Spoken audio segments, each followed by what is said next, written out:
Tienes poder, cree en ti y todo será posible. Si lo puedes soñar, lo puedes lograr. O eso nos dicen. La meritocracia es esa idea que nos promete el éxito a cambio del esfuerzo. Pero las cifras de desigualdad demuestran que la mayoría de las veces no es así de sencillo.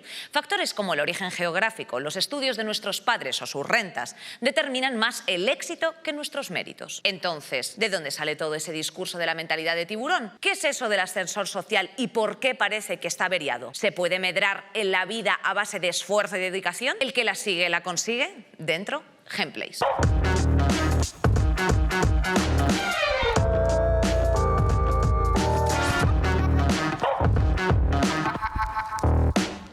Buenísimas tardes, buenísimas tardes. A lo mejor muchas de las personas que nos estáis viendo en la tarde de hoy estáis aunando fuerzas pensando que quizá después de pasarte 4 o 5 años en cualquier despacho, en cualquier sitio, haciendo tus prácticas a muy poco coste, pues tenéis oportunidades de ganar 1 euro más la hora. Darío, ¿qué piensas de este asunto? Esto es mentalidad de tiburón, todo. Las 3 normas del gran empresario. Duerme 2 horas, despiértate a las 3 de la mañana, bebe tu propio semen. No, eso no. Pero las otras sí. Claro, efectivamente. Es que a mí este me parece un temazo, Darío. Y bueno, pues porque no vamos a abrir aquí el melón autónomos, pero bueno, ¿puede la cultura del esfuerzo llevarnos a un éxito profesional y personal? Vamos allá. La meritocracia consiste en la creencia de que el éxito depende de las aptitudes, la formación y el talento de cada uno. Pero la fuerte desigualdad de condiciones materiales existente en nuestra sociedad parece demostrar que nos condiciona más el origen social que el factor individual. Según una investigación reciente, un mínimo de un 44% de las desigualdades globales de renta en España se explican por factores ajenos a las decisiones de los individuos. Mientras que el 56% restante es una mezcla de factores entre los que figuran tanto el mérito como otros factores inseparables del origen social. En nuestro país se necesitan en estos momentos 4 generaciones para que alguien que haya nacido en una familia con un nivel de renta bajo pase a un nivel de renta medio. Entonces, ¿cuáles son los factores que determinan la desigualdad? Los hijos cuyos padres han recibido educación superior terminan ganando hasta un 48% más que aquellos con padres sin estudios. ¿Por qué en España hay cada vez más ricos pero también más pobres? ¿Ha fracasado la idea del ascensor social? ¿El que es pobre es porque quiere? Puedes estar decepcionado si fracasas, pero es que estás acabado si no lo intentas. Es tu actitud la que determinará tu altitud. Vou dar un consejo para trabajar en el mundo del negocio. Primero, mentalidad de tiburón. Mentalidad de tiburón. Fotograma por fotograma, de verdad. Pues ahí tenemos al compañero, ¿eh? ¡Caraca! Pues nada, vamos a remangarnos para hablar de esto. Y bueno, porque no queremos ponernos con el mundo del trabajocentrismo, porque también no nos mola tampoco tanto trabajar. Es que este cerebro no está hecho para tantos estímulos. Esto es una realidad. Cultura del esfuerzo. La mesa del éxito. Tenemos por aquí a Ánge Fernández a mi izquierda, actriz y cantante. ¿Cómo estás, querida? Bien. ¿Estás contenta? Otra vez aquí. Otra vez aquí, Sí. tía. Y además has estrenado también para la casa, para Place, hace poquito una serie, Irreal. Irreal, tía. Con Becky Velilla. Sí. Hombre, que la conocí yo el otro día, un amor de Sí, ser. es un amor y la serie es, si no la habéis visto de verdad tenéis que verla porque de verdad que es un pasote, es un pepinote. Yo creo que tenemos algo por ahí para ver, ¿no?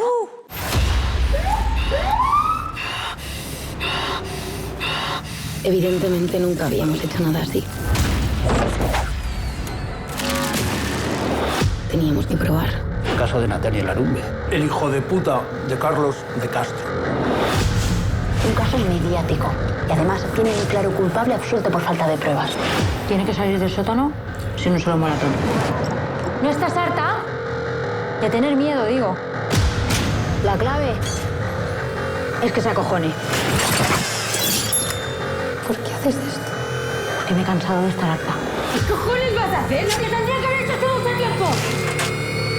¡A tomar por culo! Estaba en una fiesta con unas amigas y solo la recogí en el coche, te lo prometo. Salí con ella porque era la única persona que en 2 años me ha intentado ayudar a encontrar a mi hermana. Todo va a ir de puta madre. Esas chicas necesitan ayuda. ¿Vale? Están en un problema. No con nosotros. pero una cogiendo muy chunga. ¿Sabes lo que va a quedar al final? Que la hermana de Natalia es una puta loca y un hijo de puta una víctima. No, esto lo vamos a conseguir. Es que está mintiendo. ¿Dónde está? Es que me han llamado esta mañana para que arreglemos todo esto, porque si no, dentro de 2 días las calles van a estar llenas de subnormales con disfraces haciendo gilipolleces. O sea, la raptadora, ¿eh? Es heavy. Muy fuerte. Tenéis que verla, por favor. O sea, aquí la tenéis en Place. Nos tomamos la justicia por nuestra cuenta, cosa que, a ver, no hay que hacer en casa. Bueno, a lo mejor sí, no lo sé. No. No seré yo la que diga nada de nada. Continuamos con la mesa. Tenemos a Alain Barroso. Él es graduado en Ciencias Políticas, divulgador en redes sociales y, bueno, pues también una estrella en esta mesa. ¿Cómo estás, Alain? Muy buenas, encantado de estar aquí. Pues muchísimas gracias. Irune Ariño, ella ya ha repetido en otras ocasiones, también es politóloga y columnista de Voz Populi y también El Periódico. Qué bien tenerte de nuevo, Irune. ¿Cómo estás, hija? Yo encantada, muchas gracias. Te pillamos... Qué pena no poder estar ahí. Porque no te pillaremos trabajando como a toda España. Ya ves. Puede ser, ¿eh? Continuamos en el Zoom. También tenemos a Sorayis Nárez. Ella, bueno, pues es marketing... A ver si lo digo bien. Marketing Executive. Tía, ¿qué es esto? Eso es marketing de toda la vida, pero le he añadido algo un poco más cool. Bueno, vamos a ver, es que ella nos habla desde Londres. No sé si tú te tienes que esforzar más o menos por estar en Londres. Cuéntanos un poco la situación allí respecto de la cultura del esfuerzo. Bueno, ya entraremos como más en detalle de todo, de la cultura del esfuerzo, pero yo tengo que decir desde mi experiencia que aquí me esfuerzo bastante menos que en España, ¿eh? Qué fuerte. Y gano un poquito más en calidad de vida y de salario y de todo. ¿Sabes lo que no tienen allí? Paellas ricas. Paellas ricas. Claro, es que ¿qué voy a decir, chicos? ¿Qué voy a decir yo si soy Alfredo Landa? En la mesa tenemos a Ari Jurado de Bilbao. Ella es enfermera y psicopedagoga, aunque trabaja también como programadora en Singular Madrid. Ari, ¿cómo estás? Muy bien, muy feliz de estar aquí, gracias. Una historia preciosa la tuya. Yo creo que no hay nada que podría ilustrar más el programa para empezar a desmontar un poco el titulón que tu historia, si te apetece contárnosla. Claro que sí. Bueno, resumidamente, yo soy de Venezuela. En Venezuela hice enfermería y psicopedagogía. Trabajé como enfermera, luego trabajé como psicopedagoga. Tuve un hijo bastante temprano. Bueno, depende. A los 22. Darío tiene 2 hijos ya y tiene 28. Bueno, entonces no temprano, bien. Se puede más temprano. Se puede. Exactamente. Biológicamente se puede más temprano, ¿no? Por eso digo, depende. Y pues a los 5 años de mi hijo, nos vinimos para acá, para Madrid. Tengo la nacionalidad por mis abuelos y ya tenemos 7 años aquí, pero bueno, los primeros 4 años fueron bastante difíciles, aún teniendo la nacionalidad, aún teniendo títulos que... para nada. Claro. Fue bastante difícil encontrar trabajo. Ni queremos hablar de lo que te supuso la burocracia de compulsar esos títulos, ni nada por el estilo. Es que no fui ni siquiera capaz. No fui ni siquiera capaz. O sea, ¿no valen los títulos que tienes allí aquí? Sí, al 100% no. Se intentan convalidar, pero no te los compulsan porque la burocracia de España... Es una homologación parcial y al final tenía que terminar estudiando 2 o 3 años de la misma carrera de enfermería. En el caso de enfermería, para psicopedagogía no se puede hacer una homologación porque allá es un grado, aquí es un máster, entonces no hay a qué homologar. Entonces solo pude conseguir trabajos cuidando niños en una guardería y cuidando niños en las tardes, en las noches, los fines de semana, obviamente en B. Sin estar cotizando nada. Y pues sí, llegó un momento, como a los 4 años, que no pude más y decidí reinventarme. Y fue cuando estudié un bootcamp en programación, es un curso intensivo, y ahora pues ya llevo 2 años y medio trabajando como programadora. Ahí voy, poquito a poco. ¿De qué hablamos, Alain, cuando hablamos de meritocracia? Yo creo que la meritocracia se ha convertido como una especie de justificación para los que están arriba. Y entonces ellos te dicen, yo estoy aquí arriba porque me lo he trabajado mucho y me lo merezco más que nadie. Y si tú estás abajo es porque, bueno, prefieres ver más la tele, levantarte un poco más tarde, vaya, como te gusta ver series en vez de trabajar, ¿eh? Y entonces te mereces lo que tienes. Había un tuit que es prácticamente un meme de Daniel Lacalle, es un tipo típico liberal que cobra de la administración pública del Partido Popular, que decía: Emilio Botín es un grande español, empezó de cero y consiguió construir un banco gigantesco. Y un tipo, muy bien dicho, le contestó: mira, Daniel, que heredó un banco, no empezó de cero. Y Daniel le contestó: bueno, sí, pero era un banco pequeñísimo. Y esa es la cosa de siempre, que es como una especie de discurso que legitiman los que están arriba y que al mismo tiempo permiten a la gente que está abajo decir: yo algún día puedo estar ahí arriba si me esfuerzo mucho, si de verdad me lo curro y de verdad estoy ahí dando el callo y hago lo que me dicen que en principio tengo que hacer, y al mismo tiempo pues ves con tranquilidad que ellos estén ahí arriba porque de verdad se lo merecen. Al fin y al cabo es eso, un discurso justificatorio del status quo. Irune, ¿por qué el término levanta tanta polémica? ¿Por qué levanta tantas ampollas el término meritocracia? Yo es que creo que nos equivocamos en una cosa, ¿no? O sea, y además yo creo que el vídeo que habéis puesto al principio lo explicaba muy bien. O sea, es cierto, y yo no voy a ser yo que lo niegue, que efectivamente la situación y el desempeño futuro de una persona no únicamente depende ni las decisiones personales, ni de las preferencias, ni de lo que uno se esfuerce. Depende en gran medida pues, de cuestiones como en dónde hemos nacido, ¿no? Y cuál es la situación socioeconómica de nuestra familia, por ejemplo. Ahora bien, eso no quiere decir que haya que desechar la meritocracia, ¿no? Porque mucha gente que critica la meritocracia no es capaz de proponer un sistema alternativo que la mejore, ¿no? O que la sustituya. Y además, no solo por eso, sino porque la no meritocracia también tiene costes. ¿Y cuáles son, muy rápido, algunos de los costes de la no meritocracia? Pues los costes de la no meritocracia pueden ser la pérdida de eficiencia, ¿no? Tener a personas que no están capacitadas o que no tienen los estudios necesarios en cierto tipo de posiciones, pues puede ser un problema.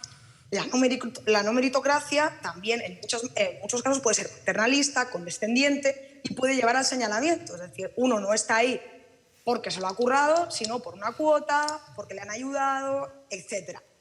Y luego, lo último, es que yo creo que digamos, es una forma de decirle a los que lo tienen más difícil que no hay solución para ellos, ¿no? Si todo depende, porque es algo determinista, de dónde has nacido, entonces no puedes hacer nada más que esperar a que alguien te ayude desde fuera. Entonces eso también es un poco peligroso. Angie, ¿tú crees que todo depende del esfuerzo de uno mismo? A ver, evidentemente creo que el esfuerzo ya se ha demostrado, ella ha demostrado que con su esfuerzo se ha labrado aquí su camino, evidentemente ha tenido como que empezar de cero, pero has conseguido algo. Pero ya te esforzaste en tu momento, has tenido como que volver a empezar, pero bueno, todo se va encaminando. Bueno, y tú también, tía. O sea, tú accedes a un sitio por un casting, tienes que estar currando muchísimos años, que luego después tú puedas acceder a un teatro o a plantear tus propios proyectos es a través de que tú te hagas jornadas durante muchos años de 15 horas. A ver, si bien es cierto que yo cuando empecé hice un casting y yo vengo de una familia normal y corriente que no se dedica a nada de esto, y yo estaba en Mallorca y decidí presentarme a un casting volando a Madrid, bla, bla, bla, vale. Que entré por una puerta más fácil en el sentido de que gracias a un programa de televisión te haces más conocida, entonces te llaman para hacer el casting de la serie. O sea, sí que como que accedí de esa manera, como más rápido, ¿no? No accedí estudiando en la RESAD y luego presentándome a castings como hacen otros compañeros, ¿no? Entonces yo a veces me quito mérito por eso.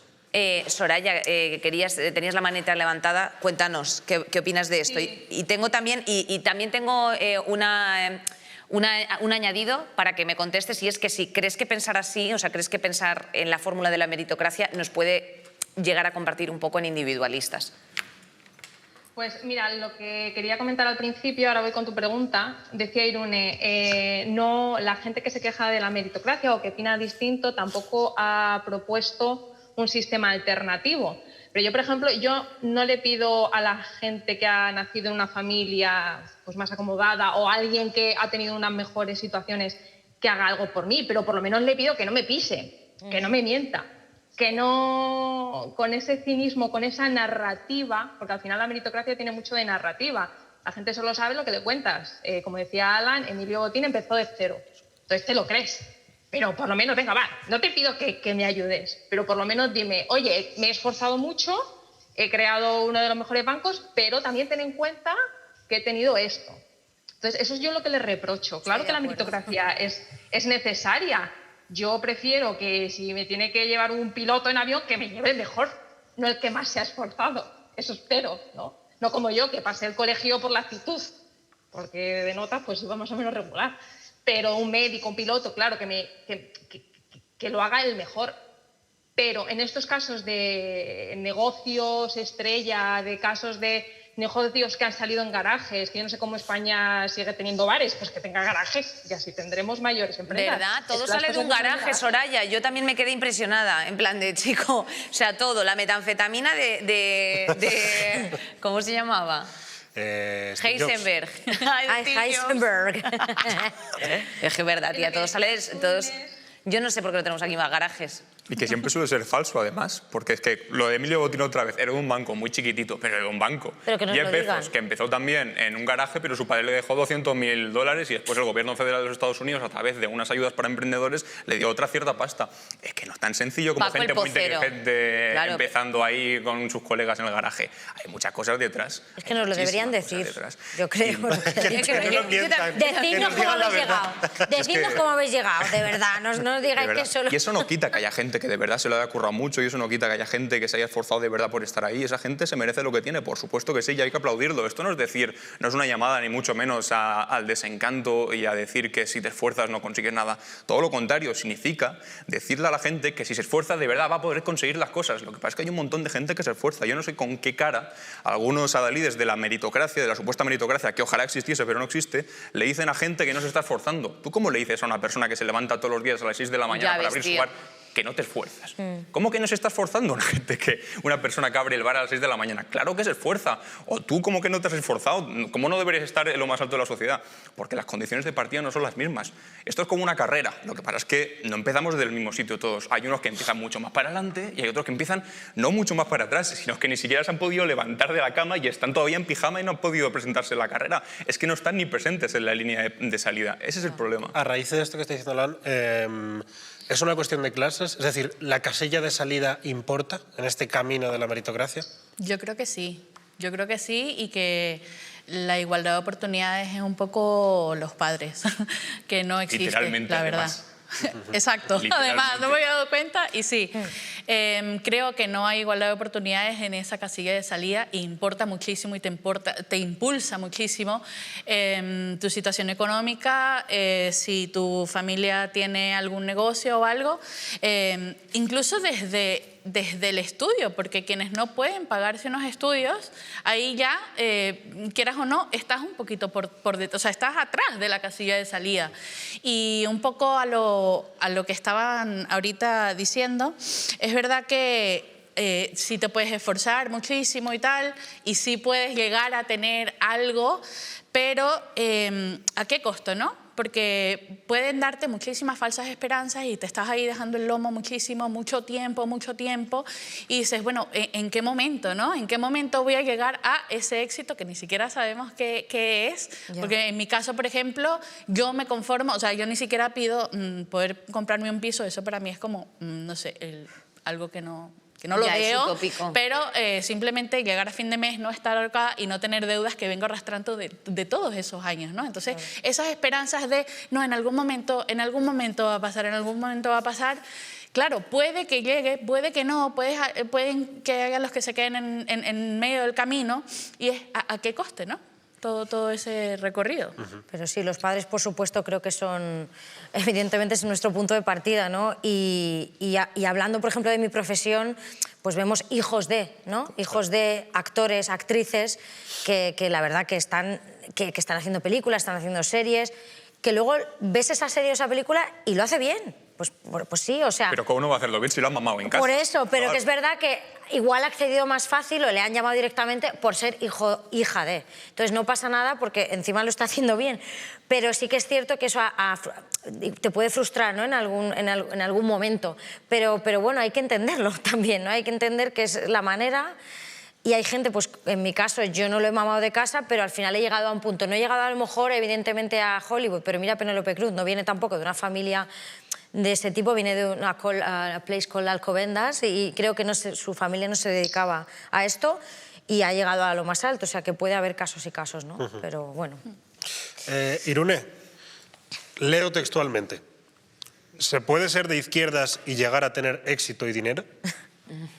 Bueno, pues ¿por qué no, no? O sea, yo creo que aquí partimos y además me ha parecido entender eso de Angie, y luego ya, igual si me equivoco y lo he interpretado mal ya me lo dirá, pero, o sea, yo creo que alguien lo tenga más fácil no hace algo injusto, que alguien sea de izquierdas y tenga dinero no lo hace incoherente, injusto, reprochable, pero tampoco hace reprochable, de nuevo, que alguien que venga de una familia más o menos acomodada, oye, fíjate, pues ha sabido gestionar bien el patrimonio y le ha salido bien, ha tenido una idea de negocio y al final ha dado el pelotazo. Yo creo que donde hay que poner quizá más el foco es en, bueno, el problema está en que hay gente que se puede esforzar mucho, pero como viene de una situación de partida muy complicada, pues puede que no llegue. Entonces, ¿qué podemos hacer para que esa persona no llegue? Sin, digamos, perder de vista que la situación de partida no determina, influye, pero no determina. Que creo que eso es... Mira, justo vosotros lo comentabais en el vídeo del inicio, ¿no? Un 44% de la desigualdad en España se puede explicar por este tipo de cuestiones. Y aunque quizá sea el otro restante únicamente explicado por el mérito, pero bueno, digamos, hay un margen y hay casos evidentemente particulares que ejemplifican ese margen, ¿no? Ya. Soraya, ¿la meritocracia tú crees que fomenta la rivalidad entre las personas? Sí, pero creo que también depende de la escala social en la que estés. Hay gente que simplemente le da para competir consigo mismo, o sea, le da igual el resto, porque bastante tienen como para llegar ellos. Digamos que esto es otra cosa de la meritocracia, el éxito. Es que a lo mejor el éxito para una persona es tener un contrato y para otro el éxito es estar en la lista Forbes. Claro. O tener 25 hijos. También. Exacto. Que mucha gente, claro. Hay mucha gente de la lista Forbes que tiene muchos hijos también. Tenemos Instagram lleno de gente diciendo voy a cumplir mis objetivos y simplemente no. Y es sacarse unas oposiciones. Es decir, tener un trabajo. Y está levantándose a las 5 de la mañana y leyendo el libro de los 7 hábitos de la gente más efectiva y leyendo consejos de millonarios. Y dices, ¿cómo puede ser que el éxito sea conseguir un estilo de vida, un sustento? Y esto, por ejemplo, yo me di cuenta trabajando. Yo trabajaba en una multinacional en España como marketing, asistente de marketing, y venían casualmente becarios siempre de Latinoamérica formadísimos. Es decir, venían de Latinoamérica en calidad de estudiantes, tenían sus carreras, tenían su formación, pero como no podían tener un contrato porque no tenían los papeles hasta pasados, no sé si son 2 o 5 años o algo así, pues tenía esa gente súper formada cobrando 400, 500 euros. Camila, que era mi compañera becaria, era más lista que yo. Esa chica era muy lista y, sin embargo, no iba a tener un contrato o no iba a tener unas condiciones en condiciones, por mucho que se esforzara. Bueno. Entonces, ¿qué tiene que esperar? 2, 5 años, lo que decía Irune, no es determinante, influye, pero es que a lo mejor dentro de esos 2, 5 años te pasan cosas en la vida, tu familia tiene enfermedades, tú caes en una depresión y te sigue hundiendo más. Sin embargo, una persona que está en una familia más acomodada puede tener los mismos problemas, pero puede salir a flote mucho antes. Hombre, la situación del migrante es una situación terrible y en España se ve, yo creo que a diario, a la que si le añades ya más factores de, bueno, pues a lo mejor colectivos excluidos, bueno, pues ya esto es el acabo. O sea, Alan, no sé si tú querías añadir muy brevemente, porque vamos a pasar al siguiente. Muy brevemente, hay unas preguntas que determinan tu vida. ¿En qué barrio naciste? ¿De qué se habla cuando estás en la mesa con tus padres? ¿Hay libros en tu casa? ¿Tienes una habitación en la que estudiar tranquilo? ¿Puedes permitirte ir a la universidad sin combinarlo con un trabajo y entonces dedicarle todo el tiempo al estudio? Una vez hayas salido de ahí, tus colegas de toda la vida, ¿a qué se dedican? ¿Tienen un curro guay en una empresa grande o están trabajando en el McDonald's por 4 euros la hora? Esas preguntas son las que al final determinan tu vida. Y por mucho que te esfuerces, que aún así se puede, por mucho que te esfuerces, eso es un ancla terrible de la que es muy difícil zafarse. ¿Eso significa que no se puede uno salir de eso? No. Eso significa que hay que darle las oportunidades a esa gente. ¿Cómo se hace eso? Con redistribución de la riqueza, no queda otra. Irune hacía así con el labio, pero la vamos a recoger justo a la vuelta del vídeo que tiene Daniel preparado con nosotros, además de que hablaremos de los factores que determinan precisamente pues toda esta desigualdad en España.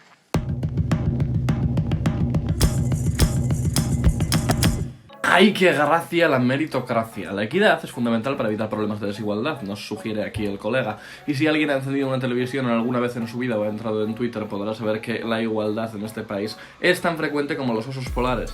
El jefe de mi academia, nada más empezó a ser el jefe de mi academia, se aseguró de que nadie más pudiera serlo. Ahora bien, por supuesto que nos lo decía, me lo comentan aquí, nos ponía el gancho, nos ponía el cebo en la boca, trabajad mucho, esforzaos, yo así empecé a hacer todo esto. Era el hijo del anterior jefe, se acabó. O igual es que cada vez hay más personas, que nos comenta el colega, que es un mero hecho estadístico y que claro, tú cuando naces tiras de la ruleta de la fortuna y la ruleta decide si vas a ser rico o un poco rico o pobre como una rata o súper mega rico o simplemente un tío simpático. Factores como tu género, tu color de piel, tu lengua materna, tu sexualidad y muchos más pueden hacerte estar en una posición desigual ante cualquier persona que no lo sufra en cualquier situación.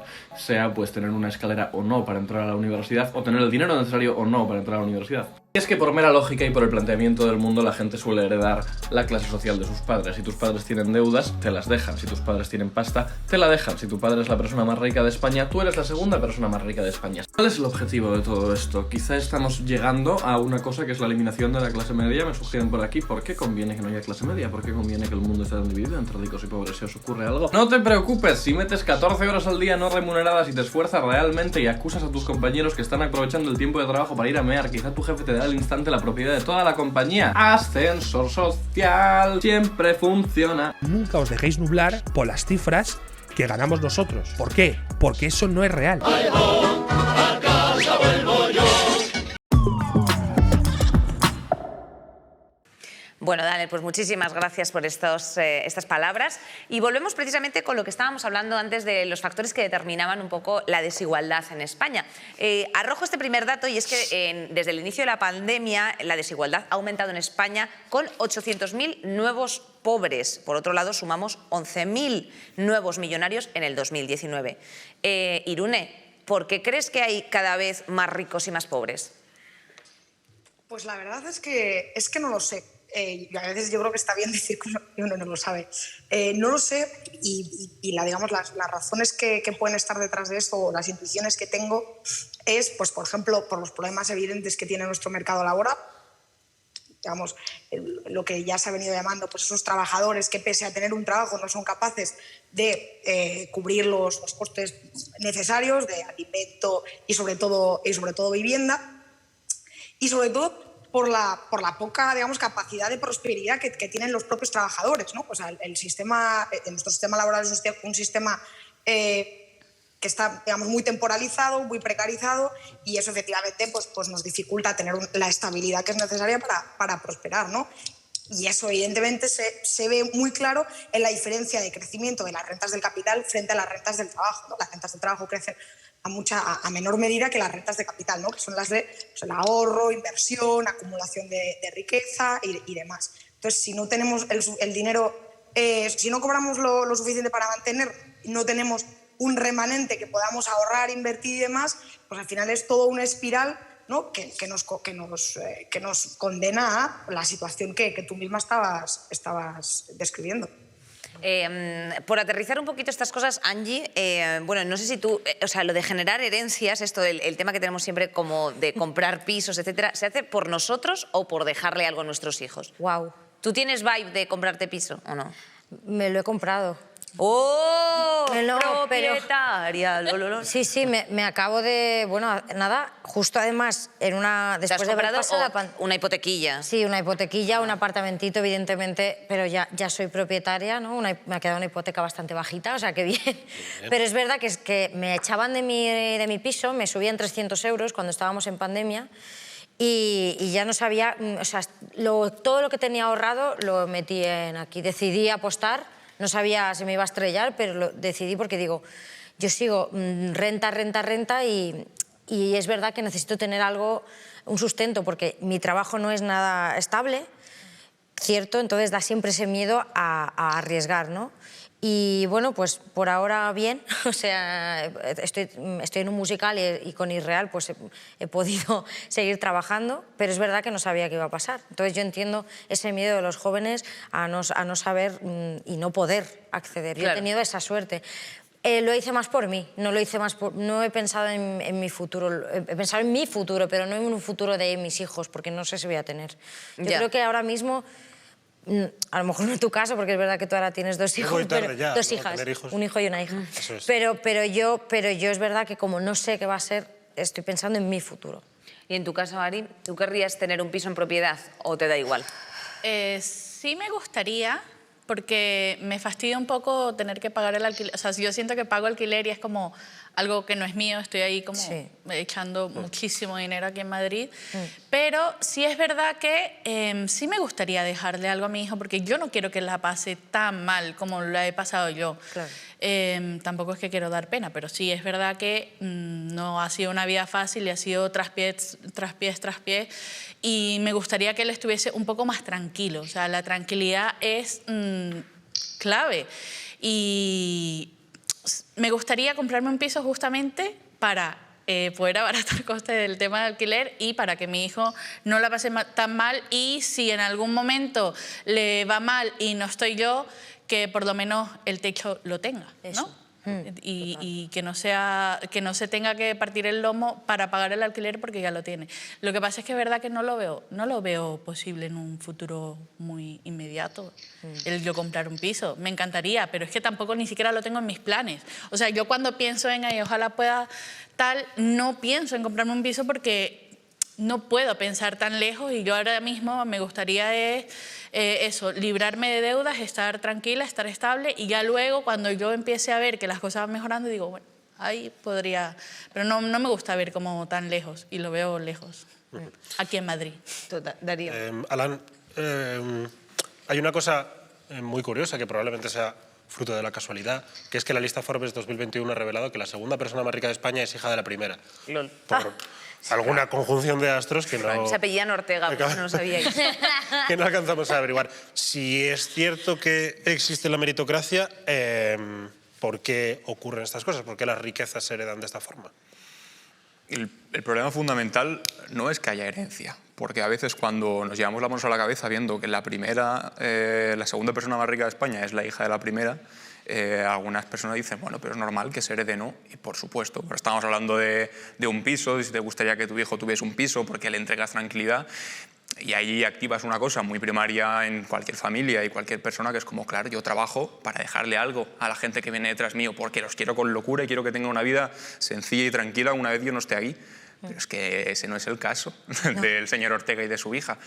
La hija del señor Ortega, de Amancio Ortega, va a tener la vida solucionadísima. Es evidente que no necesita heredar miles de millones de euros para tener una vida solucionada y más que tranquila.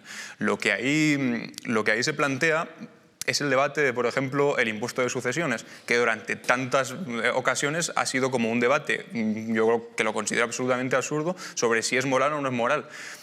Porque una vez más intentan coger lo básico de tú de querer dejar algo a tu familia e intentar mezclarlo con las herencias absolutamente desorbitadas que dejan algunas personas. ¿Es normal querer dejar algo a tu familia? Claro que sí. Y si tú tienes poca cosa, es evidente que eso tiene que ser de tu familia una vez tú no estés ahí para protegerla. Pero en casos de rentas desorbitadas, como las que vemos que están ahí arriba y que la hija de la primera es la segunda persona más rica de España, en ese tipo de casos, y no es algo que sea novedoso, porque de hecho desde después de la Segunda Guerra Mundial la Europa de la posguerra se construyó de esta manera, con impuestos altísimos a grandes fortunas que seguían siendo asquerosamente ricas y que no iban a tener ningún tipo de problema para el resto de sus vidas, pero que al mismo tiempo permitían a gente que tal vez no tenía tantas oportunidades, pues no sé, empezar un poquito más arriba de lo que estaban en el primer momento. Soraya, bueno, la desigualdad también tiene una dimensión geográfica. De hecho, hay una diferencia de más de 200.000 euros anuales entre las rentas de La Moraleja y las de un pueblecillo que se llama, o sea, bueno, un barrio, perdón, de Elche que se llama Carrús. ¿Cómo nos condiciona el lugar en el que nacemos? Pues yo creo que nos condiciona mucho la sociedad del barrio en el que nacemos. Es decir, yo, por ejemplo, no vengo de este pueblo de Elche, vengo de Alcalá de Henares, de un barrio que se llama El Lianchi, que yo pensaba durante toda mi vida que todos los barrios de España tenían el autobús de la Metadona enfrente y que tenían el Private, que era un puticlub que tenían enfrente, y en mi barrio nos robaban los chantas, etcétera. ¿Qué quiero decir con esto? Cuando yo llegué por primera vez a una oficina y me comporté como una persona de oficina y de otro barrio y se enteraron de dónde venía, me dijeron, ¿y tú qué haces aquí? ¿Por qué? Porque es bastante inusual que barrios de distintas, digamos, o escalas sociales o rentas se mezclen. ¿Qué pasa? Que los barrios con rentas más altas tienen más oportunidades, tienen más contactos, que está guay, está bien. Pero la gente de otros barrios tienen acceso a otros trabajos menos cualificados. Y eso contribuye que estos no cojan las oportunidades que aparecen en otros barrios o en otros contactos. Y muy rápidamente voy a decir algo que también está relacionado con esto y con la pandemia. La meritocracia siempre se relaciona con el esfuerzo, con el trabajar muchísimo. ¿Qué es lo que han hecho los camioneros, los reponedores de supermercado y todos estos trabajadores esenciales durante la pandemia? Trabajar y de una manera dañina incluso para el cuerpo, mientras muchos hemos tenido la suerte de estar en casa y hacer nuestro cursito, de tener más formación. ¿Esos reponedores y esos camioneros van a ascender en la escala?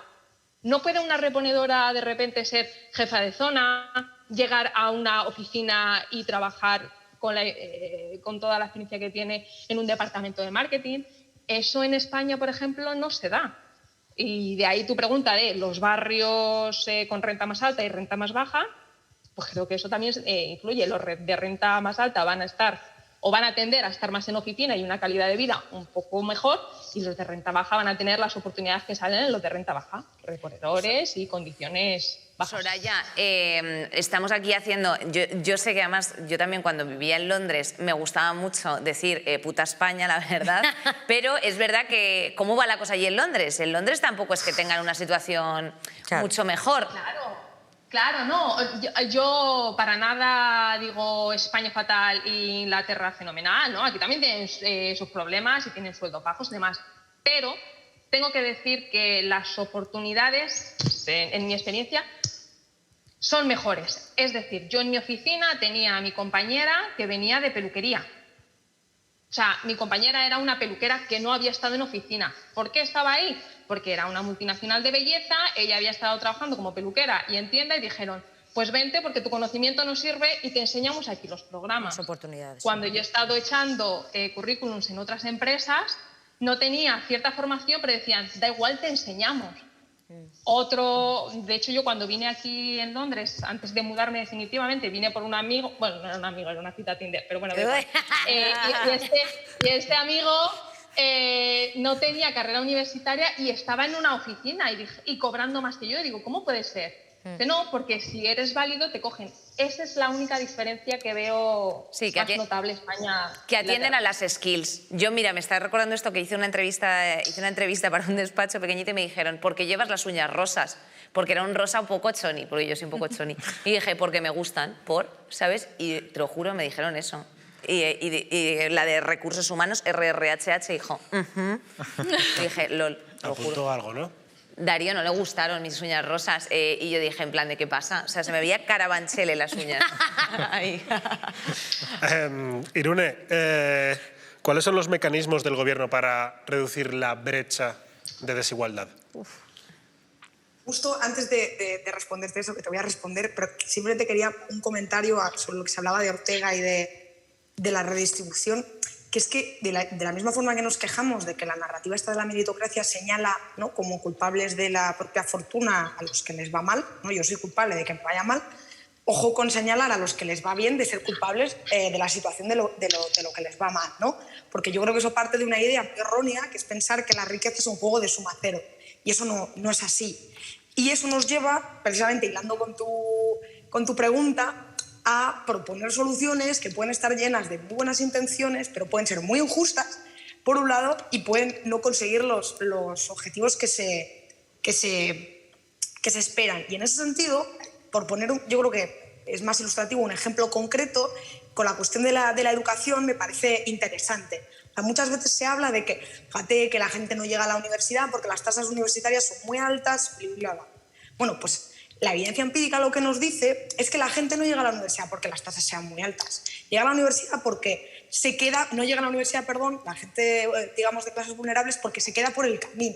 Que es mucho más inteligente reforzar pues, educación de 0 a 3 años, educación primaria, y quizá subir un poquito las tasas para que no tengamos que pagar con el dinero de todos unos impuestos demasiado elevados, y así, digamos, intentar que esas personas que antes no llegaban puedan finalmente llegar, ¿no? O sea que yo creo que en este sentido, ojo con las buenas intenciones, porque yo creo que es importante que estén basadas en la evidencia.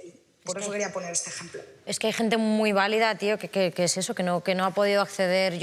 Mi grupo de amigas de Mallorca, que yo también soy de un barrio chungo de Mallorca, bueno, chungo ya ha mejorado, pero es verdad que mis amigas de toda la vida, con las que crecí, se dedican a pues tienda de ropa, no sé qué, o sea, trabajos, vamos, muy buenos, pero es verdad que no han podido pagarse unos estudios. Y yo tengo una de ellas ahora con mi edad, bueno, ella tiene 32, uno más, que ahora va a hacer el acceso a la universidad, porque ha conseguido, o sea, ha tenido un trabajo y con esto del ERE le han dado ese dinero y ahora va a hacer el acceso a la universidad, porque ahora puede permitírselo ella, porque también viene de una familia que no ha podido ayudarla, ¿no?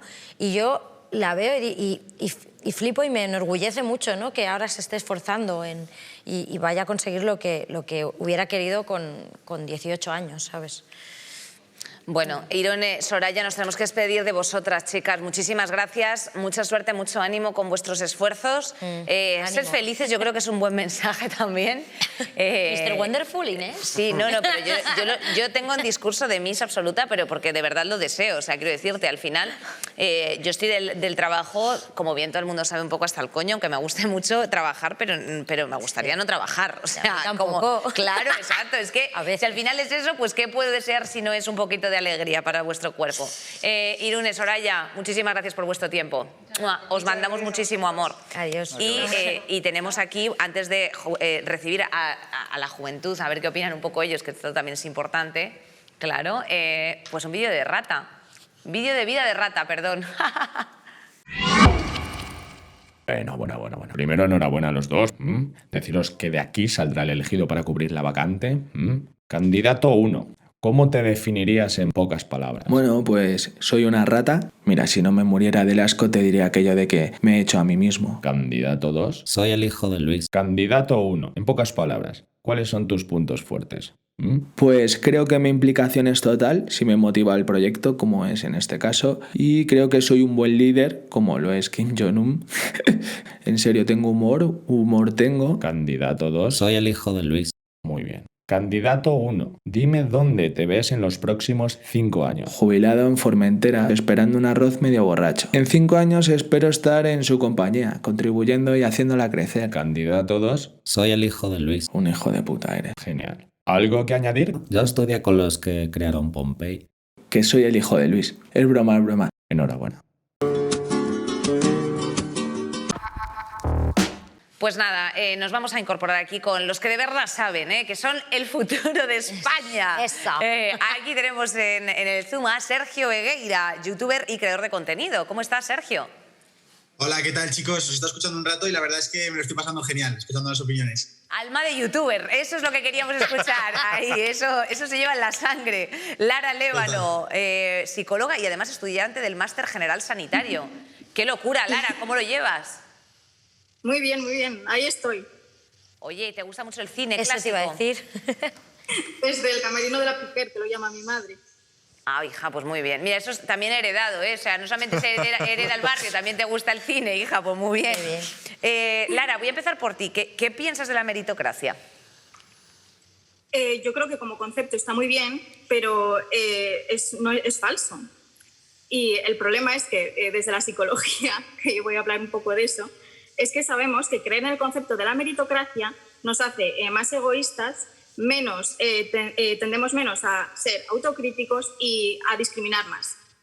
Porque, por ejemplo, las empresas que tienen como valores centrales esto de la meritocracia tienden a ofrecer menos dinero a las mismas personas, o sea, a personas que son racializadas y a mujeres, por ejemplo. Entonces, pues los valores de la meritocracia no se sostienen. O Claro, sea, lo hemos comentado precisamente antes de que había, pues obviamente atienden a unos factores sociales que no solamente son efectivamente el tema de la pasta, sino que ya luego después el hecho de pertenecer a minorías, pero bueno, me interesaba saber qué pensabas un poco respecto de esto, más allá del dato. a ver, pues mi padre emigró de Latinoamérica. Primero fue a Estados Unidos y luego vino aquí. En Estados Unidos no fue muy bien. Mi abuelo fue minero en Asturias. Creo que ellos no se esforzaron. Obviamente no, ellos se han esforzado mucho. Que yo ahora puedo tener una vida cómoda, que nunca he tenido que trabajar y estudiar a la vez. Sí. Por cierto, yo fui a un cole concertado y ahí también robaban chándal. Bueno, no podía dejar nada descuidado. Y es decir, existe esto de que esforzarse funciona. Si no existe un azar, no tienes una suerte y no tienes un punto de partida bueno, no influye mucho. Estamos en la mierda. Sergio, no sé si en tu caso, por ejemplo, crees que te han vendido mucho la cultura de que vuestro futuro depende del esfuerzo y del sacrificio y todas estas palabras. Sí, está claro. O sea, yo creo que eso ya desde el colegio te lo intentan inculcar en cuanto a que te dicen que tienes que sacar el máximo de nota posible. Y en eso, en cierta manera, te están intentando meter en una especie de competitividad con tus compañeros, pelearte, buscar los mejores apuntes, quedar mejor con el profesor. Entonces ahí empiezas con un poco la meritocracia y esa competitividad que digo que en cierta parte es un poco hasta tóxica, ¿no? Yo lo que sí que estoy de acuerdo y apoyo es que, mira, hay cosas que no podemos controlar. Dónde naces, la familia en la que naces, tu estatus social, lo que sea, el punto de partida no lo puedes controlar. Entonces tampoco te puedes, tú como persona, centrar tu energía en eso, sino que tienes que centrarte en qué puedes hacer tú con eso que tienes para mejorar al máximo posible. Entonces digamos que yo comparto más un pensamiento de, en mi situación, mi contexto, mis capacidades o mis habilidades, qué es lo máximo que yo puedo dar a esta sociedad. Y a partir de ahí, pues un poco luchar por lo que cada uno tiene, ¿no? Y entonces, obviamente sé que es bastante improbable que en el punto en el que he nacido llegue al punto en el que está Mancio Ortega, pero sí que sé que puedo estar en un punto mucho mejor. Entonces, lo que intento es, pues, con mi esfuerzo o haciendo las cosas lo mejor que puedo, ir mejorando poco a poco, en eso consiste. Joder, Sergio, pareces... ¿quieres ser tu propio jefe? O sea, sí. Espectacular. En este sentido, Lara, no sé si tú crees que se puede ser rico y de izquierdas. Sí, claro. O sea, lo importante es cómo de coherente eres con esos valores. Es decir, por ejemplo, que utilices la influencia que tienes, pues, para, por ejemplo, que se implementen políticas para redistribuir bien la riqueza, que se haga impuesto de patrimonio sobre el patrimonio. Es decir, claro que se puede. Claro. Pero yo conozco a gente que es rica y es de izquierdas. Es decir, mientras seas coherente con eso, no tienes por qué ceder lo que tienes, sino usarlo para bien, como decía Sergio. Muy interesante. Oye, Sergio, una cosa, ¿y tu padre te ha hablado ya de la herencia? La verdad es que no ha salido el tema, la verdad. No ha salido esa conversación aún. Pero a ver, yo todo lo que ellos quieran hacer con sus propiedades y todo, o sea, todo lo que tienen ellos en sí como propiedad, primero es suyo y luego ya, si eso, pueden compartirlo con la familia. O sea, no espero nada de nadie, eso es un poco lo que quiero decir con todo esto, sino que yo ya les voy a querer mucho por la educación que me han dado, por la infancia que me han dado y por poder estar yo aquí viviendo en una casa, comida, etc. Entonces, como que no voy a exigir encima más cosas, ¿no? Yo creo que sería un poco tener la cara dura. Bueno, Sergio, muchísimas gracias por tu tiempo. Lara, te mandamos un besito enorme. Mucho ánimo a los dos con vuestras historias y que se os quiere. Esta es vuestra casa también. Y como siempre ahora hacemos nosotros un pequeño cierre con conclusiones, cosillas que se os hayan quedado por decir, alguna cosita.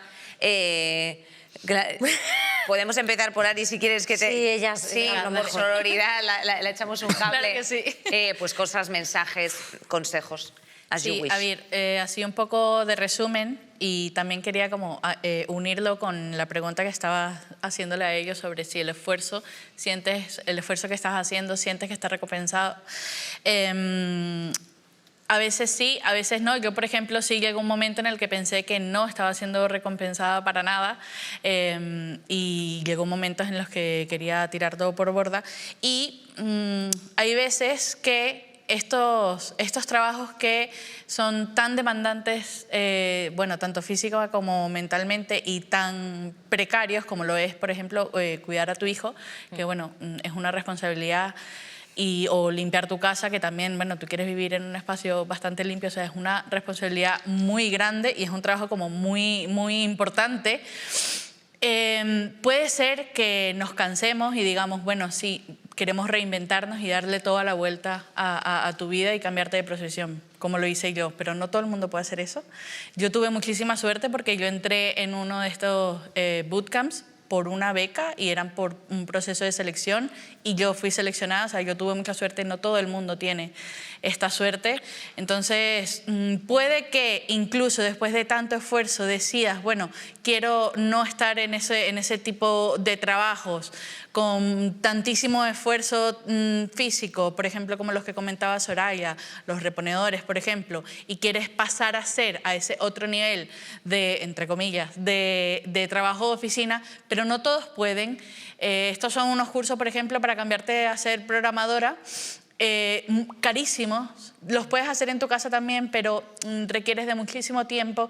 Y es lo que te digo, o sea, hay gente que quiere y no puede, hay gente que ni siquiera sabe que esto se puede hacer. Tampoco es la única solución a todo de que todo el mundo haga estos cursos y estudie programación. Pero nada, lo que quiero decir es que puede que quieras y no puedas. Y así es un poco la vida. Alan. Lo que está claro es que el punto de partida no lo elegimos. Te ha tocado un punto de partida jodido y eso no lo has elegido tú. Pero frente a eso hay un discurso que te dice, como no has elegido eso, sí que puedes elegir lo que haces con eso. Entonces, si te esfuerzas, si te enfocas inteligentemente en lo que tú quieres hacer, vas a poder ir más allá. Pero claro, esto es afrontar el problema desde una óptica ultra individual. Simplemente vas a poder salir de ahí si tú eres capaz de conseguir hacer eso, si tú individualmente tienes la capacidad como para sobreponerte a esa mala situación. Y yo creo que eso es una perspectiva completamente errada. La vida no es así. La vida ya es suficientemente complicada como para además afrontarla tú solo. Vivimos en sociedades, vivimos con gente, nos tenemos que apoyar entre nosotros y lo que hay que hacer es, tenemos herramientas para hacerlo y durante mucho tiempo han funcionado esas herramientas y por suerte hay gente muy válida en sitios muy respetables que han podido acceder gracias a esas herramientas para que no sea una cuestión simplemente de esfuerzo individual y de currártelo mucho tú solo, sino que haya instituciones, que haya personas, que haya organizaciones, que al final haya un esfuerzo público detrás tuyo que te ayude. No eres tú solo frente al mundo. Esto no es una película de Hollywood en la que el protagonista se enfrenta al mundo y gana. Esto es mucho más jodido. Esto es la vida real. Esto es tú solo, no te comes nada. Tú con el resto de personas puedes llegar a hacer algo. Juntémonos y hagamos un cambio real. Tobey Maguire, say that, o sea, muy fuerte, Alan. Es que han hablado muy bien, ahora que digo yo. Pues te da un rato para pensar, Angie, ¿yo qué quieres Ay, que te diga? de verdad, es que yo... Pues simplemente decir una frase. Bueno, a ver, yo... Joder, es que yo me voy a enrollar, no me voy a enrollar. No pasa nada, hay muchos moods. Yo me siento identificada contigo respecto del atasco. O sea, yo me atasco, yo a mí es que yo me atasco. Sí, porque de repente me siento como una privilegiada porque he llegado a un sitio donde yo he querido llegar sin estudios. Entonces me siento mal, porque veo mucha gente que está estudiando que no llega, ¿no? Entonces también me dicen, bueno, también es el talento, ¿no? Al final mi trabajo es... hay factores que... Claro, sí, exacto. hay factores externos y es verdad que Jennifer Lawrence con un Oscar cogió su Oscar y tampoco ha ido a una escuela de interpretación, que ella misma lo ha dicho. Entonces, bueno, no estoy diciendo que esté en ese nivel, simplemente digo que a veces tienes suerte. Espérate, sí, Angie, bueno, que nos va a tocar. Pero es verdad que he tenido suerte, pero luego digo, también la he buscado, ¿no? Entonces, evidentemente no todo el mundo que busca la suerte la consigue, como has dicho tú. Yo he sido una de esas personas que me estoy dedicando a algo porque he tenido un poco de suerte que yo busqué. Entonces, bueno, yo solo animo a la gente a que busque y que con sus skills, como se dice, ¿no? sus talentos, ¿no? Que los refuerce, que los...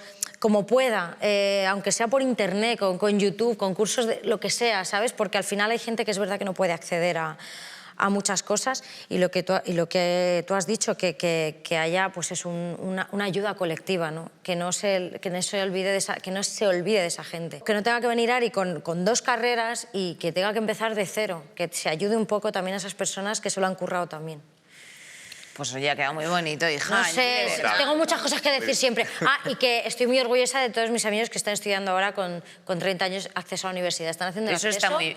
Y un amigo mío se acaba de sacar la carrera y estudiando y trabajando a la vez por eso, porque no venía de familia... Desde aquí le mandamos un beso, siempre. Sí, se esfuerzan mucho mis amigos, de verdad. Hombre. Qué bien. Había una frase que decía que viva la lucha de la... y ya cada uno que la complete. Como quieran, ¿eh? Completen como quieran. ¿Qué, Darío? ¿Qué? Aquella voy a decir, vale. Ah, vale. Por la escoliosis, ¿no? ¿Se ha sorprendido alguna vez diciendo frases como a lo que la gente le cuesta es esforzarse? O frases como a la peña le gusta mucho recibir una paguita. Caballero, quizá usted es gilipollas. Hay una cosa que creo que es que la cultura del esfuerzo existe, creo que la meritocracia en parte existe, pero obviar que hay un componente muy grande, muy grande de suerte dentro de la término que engloba dónde has nacido, cuál ha sido tu vida, cómo ha ido desarrollándose y la propia suerte conocida. Obviar eso creo que es también de ser un poco gilipollas. Creo que la gente que consigue salir de eso deberían leerse más como boletos de lotería premiados o meteoritos, cosas que ocurren pero que pocas veces se ven, más que como un hazlo y verás si lo consigues. Caballero, quizá usted es gilipollas. Piénselo. Espectacular. Lo que tenemos que decir es que también hay mucha gente muy zafia haciendo cosas muy guays. Y eso tampoco nos gusta del todo, Darío, ¿eh? Eso lo tenemos que decir, lo tenemos que señalar. Y bueno, pues obviamente a todos los que os esforzáis todos los días por intentar construir un mundo mejor, también se os manda un beso muy grande, ¿eh? Todo el mundo. Un beso interseccional y transversal. Eso es lo que se os quiere. Desde Place se os quiere. Hombre, que sí. Hombre, que sí, claro. Sí. Síguenos en nuestras redes para poder ver tu interseccionalidad y ver cómo podemos ayudarte, que esto es importantísimo, traer a personas tan maravillosas con historias tan potentes que te hagan darle a la cabeza y sobre todo también en ocasiones por decir, oye, pues qué bien estar aquí, ¿no? O qué regular, o cómo podemos mejorar esto, que siempre es muy importante. El podcast, escuchad el podcast, hay una melosa voz de este señor que te acuna mientras escuchas. Hombre, es verdad, Darío si no se agita te quedas un poco fritanga, ¿eh? Ejempléis. @rtve.es, sin atascos y pues como siempre, arriba la vida.